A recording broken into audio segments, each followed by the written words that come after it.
Le plan de trading de la semaine, chaque lundi, avec les équipes de Bourse Direct. Et c'est Valentin Nico qui est avec nous aujourd'hui, analyste de marché et membre de la cellule info d'experts de Bourse Direct. Bonjour et bienvenue Valentin.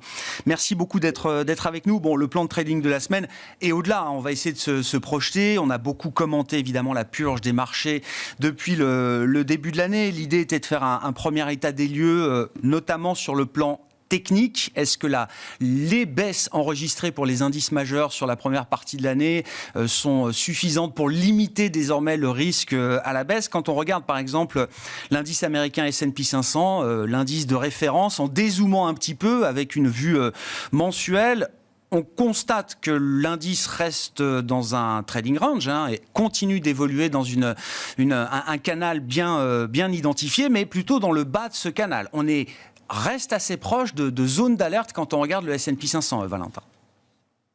En effet, donc comme vous le savez, après le faux rebond, on va dire entamé et vite contré la semaine dernière, on revient sur ces niveaux supports qui sont tout de même, il faut le dire, bien défendus par les acheteurs. Est-ce que c'est synonyme, comme vous l'avez dit dans l'introduction, de fin de baisse? C'est encore un grand mot. En tout cas, c'est une zone de confrontation importante. Et bien sûr, pour les optimistes, on espère que les acheteurs prendront la main sur ces zones-là. Si on regarde le graphe du S&P, voilà, le trading range donc entre 4132 et 3764 qui sont ces bornes est maintenu. Et donc, si on arrivait à réentamer un rebond éventuellement, on aurait comme première zone de résistance majeure les 3983 et 4132 points, qui seraient en tout cas très difficiles à passer, car on a buté un nombre de fois important dessus. Voilà, toujours les mêmes niveaux d'alerte donc que la semaine dernière, de gros risques de baisse, ce qui n'encourage pas non plus les gestions à faire entrer tout le cash qu'elles ont sur le marché. Maintenant, est-ce que la prise de risque, doit être faite maintenant et d'une façon totale? Je ne pense pas, étant donné les niveaux d'alerte qu'on a cités.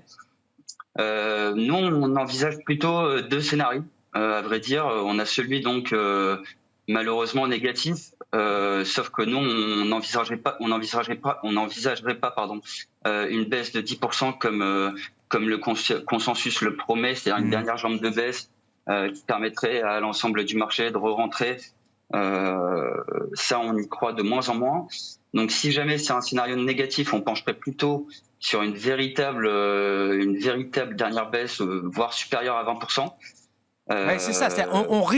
Le risque à la baisse pourrait être exagéré et du coup, on doublerait les pertes d'une certaine manière. Après déjà une baisse de 20%, vous dites, le risque, c'est pas seulement Absolument. 10%, c'est que le marché continue d'exagérer peut-être ce scénario baissier.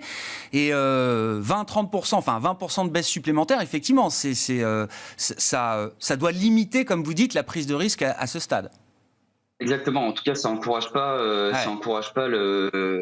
les profils les plus risqués à rentrer sur le marché. À cause de cette notion de perte et pour certains qui ont déjà des pertes conséquentes, donc en rajouter c'est compliqué. Et quand on est dans la position du vendeur, c'est quand même vrai. Après 6 mois de baisse plus ou moins continue, est-ce qu'on a envie de continuer d'appuyer sur le bouton rouge sur ces zones-là où les acheteurs se présentent tout de même avec force? En plus, on peut le voir sur les mèches, notamment sur les graphes hebdomadaires. On est sur la zone de bataille, en espérant bien sûr que les optimistes, du moins le scénario positif gagne.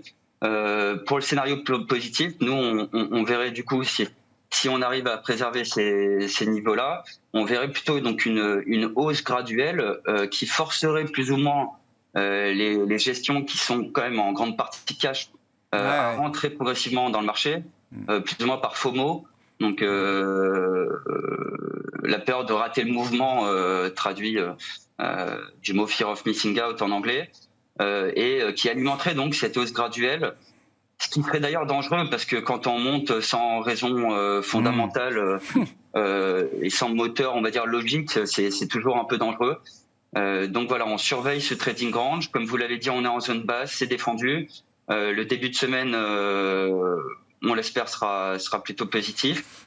Et puis on va faire attention au news flow en intraday pour éviter les erreurs qui coûtent cher. Ouais, bon, l'emploi américain sera déjà un point d'étape important pour les investisseurs cette semaine. Et puis, on va en reparler beaucoup chaque jour désormais, jusqu'à la publication des résultats du deuxième trimestre, qui vont être le gros morceau à suivre pour les investisseurs, pour essayer d'y voir un peu plus clair sur les fondamentaux des entreprises, notamment après la correction des excès de valorisation qu'on a pu connaître au premier semestre. D'ailleurs, du côté des stocks spécifiques, est-ce qu'il y a des valeurs particulières sur le marché américain? Je sais que le graphique Amazon va s'afficher, Valentin. Est-ce qu'une valeur particulière comme Amazon peut nous aider à comprendre justement les enjeux du moment sur un marché comme le marché américain? En effet, ce graphique explique, nous démontre plutôt la psychologie du marché actuel. Là, on est en mensuel, donc on espère que la dernière bougie que vous voyez permettra éventuellement de remonter au-dessus de la ligne de tendance que vous voyez en noir. Ce qui réindiquerait clairement une tendance haussière. Bon, dans un dossier, on le sait, fondamentalement propre, ça c'est pas, je pense que c'est une question pour personne. Mais voilà, malgré une force dans un secteur, un pricing power et tout ce qu'on veut comme argument positif, on voit que même des actions comme Amazon ont été mises à mal par excès de valorisation, très certainement également. Mais voilà, on est dans cette situation d'attente et d'indécision qu'on a vu tout à l'heure sur le graphe. Et c'est vrai qu'étant une des valeurs les plus solides du marché américain, on espère quand même que cette solidité sera démontrée au cours des prochains jours, des prochains mois. Parce que, encore une fois, si on arrive et qu'on casse le trading range entre 120 et $100, voilà, on pourrait revoir, comme vous voyez, le prochain support à $80. Donc, encore une fois, c'est plus ou moins 20% supplémentaire, comme on l'avait indiqué sur les indices. Et c'est un scénario qu'on n'a pas envie d'envisager, mais qu'il faut garder toujours dans un coin de la tête, bien évidemment. Comment est-ce que cette situation se traduit sur les indices européens? Si on regarde le DAX allemand, là aussi en dézoomant un petit peu pour avoir un peu de perspective, donc sur une vue mensuelle, quels sont les repères à avoir en tête pour le DAX aujourd'hui, Valentin? Alors sur le DAX 40, très technique comme indice d'ailleurs, comme d'habitude, on a mis des niveaux de Fibonacci qui permettent tout de même de comprendre la psychologie de marché par on va dire l'atteinte ou le dépassement de ces niveaux. Et on vous l'a indiqué parce que le niveau primordial donc de retracement des 50%, on n'est pas très loin. Et donc on vous a mis des commentaires comme l'extension en cas de cassure, donc cette zone des 12 600 points qu'on a mis en alerte forte. Et auquel cas, voilà, on les cassera. Toujours même problématique d'éventuelles fortes baisses avec peu de niveaux pour contrer cela. A contrario, quand même, si on essaye de privilégier ce scénario, si on arrive les acheteurs auprès de la main sur ce bad range à 12 600, on aura toujours, comme sur les autres indices, des résistances majeures et très fortes. Donc ici sur le DAX à 13 240 points approximativement. Qui correspond en plus au niveau des 38,2 de Fibo. Et donc voilà, ça ce sera un niveau, on l'espère, on ira essayer d'approcher. Et sur un game changer comme les résultats d'entreprise, éventuellement réussir à casser ça avec d'éventuelles marges qui ne seraient pas affectées par l'inflation, ou du moins moindre que ce que la plupart des analystes pensent.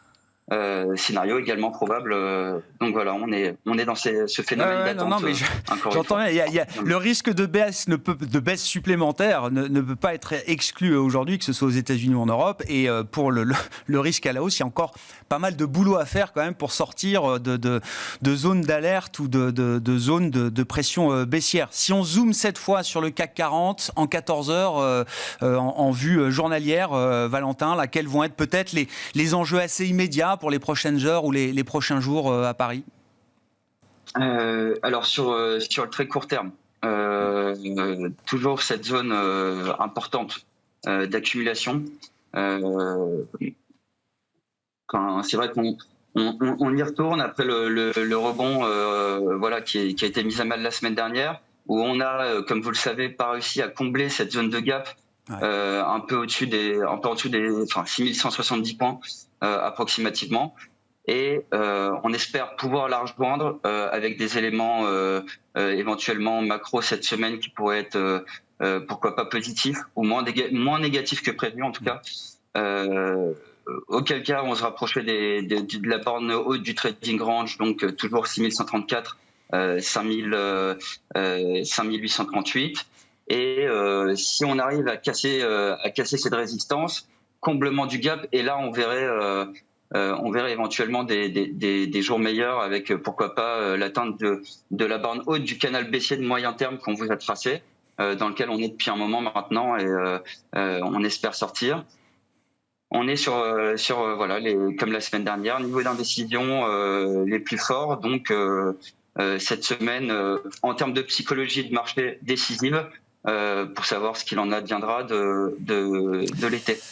Sur les marchés. Situation d'attente, effectivement, et encore une fois dans l'agenda. Donc, l'emploi américain en fin de semaine, on parlera de la macro US dans quelques secondes avec Thomas Kosterk de Pictet Wealth Management. Et puis ensuite, les publications des résultats d'entreprise du deuxième trimestre qui pourront apporter peut-être un peu d'éléments fondamentaux pour les investisseurs, pour leur permettre de prendre des décisions peut-être un peu plus stratégiques pour la suite. Merci beaucoup Valentin. Valentin Nicot qui était avec nous en visioconférence, membre de la cellule Info d'Expert de Bourse Direct pour le plan de trading de la semaine avec Bourse Direct dans Smart Bourse sur Bismart.